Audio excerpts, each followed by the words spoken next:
ഏട്ടാ രാവിലെ വിളിച്ചിട്ടുണ്ടായിരുന്നു അല്ലേ? എനിക്ക് പണിയുണ്ടായിരുന്നു, അതാ ഞാൻ കണ്ടില്ല. ഇപ്പൊ ഏട്ടൻ ഫ്രീ ആണെങ്കിൽ ഒന്ന് വിളിക്കോ? ദേവികേ, നീ ഒന്ന് പോയി മീൻ വാങ്ങിച്ചിട്ട് വരുമോ? എന്റെ കാലുകൊണ്ട് നടക്കാൻ വയ്യേ. അല്ല, നീ എന്തിനീ പോകുന്നവിടെയും വരുന്നവിടെയും മൊബൈലും കൊണ്ട് പോകുന്നു? ഒന്നാമത് ഗൾഫുകാരന്റെ ഭാര്യ, എവിടെ പോകുമ്പോഴും മൊബൈൽ കൈവച്ചിട്ടേ ആൾക്കാരെ കൊണ്ട് ഓരോന്ന് പറയിപ്പിക്കണ്ട. മൊബൈലോട് വെച്ചിട്ട് പോ.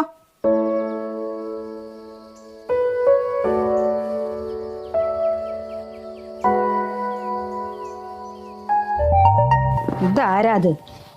ഓ, മോനാണല്ലോ. ആ മോനെ, ആ അമ്മയാണടാ. ഓ സുഖം സുഖം. ആ പിന്നെ അവളുടെ കുറച്ച് കമ്പനിക്കാരത്തികളുണ്ട് ഇവിടെ, അവരോട് സംസാരിക്കാൻ പോയിരിക്കണോ? ആ ദിവസവും പോകും. ഓ ഇവിടെ എന്ത് പണി മോനെ, ആ പണിയൊക്കെ അങ്ങ് അമ്മ ചെയ്യും. അമ്മനെ കൊണ്ട് കഴിയാത്തത് മാത്രം ഞാൻ അവളെ കൊണ്ട് ചെയ്യിപ്പിക്കുള്ളൂ.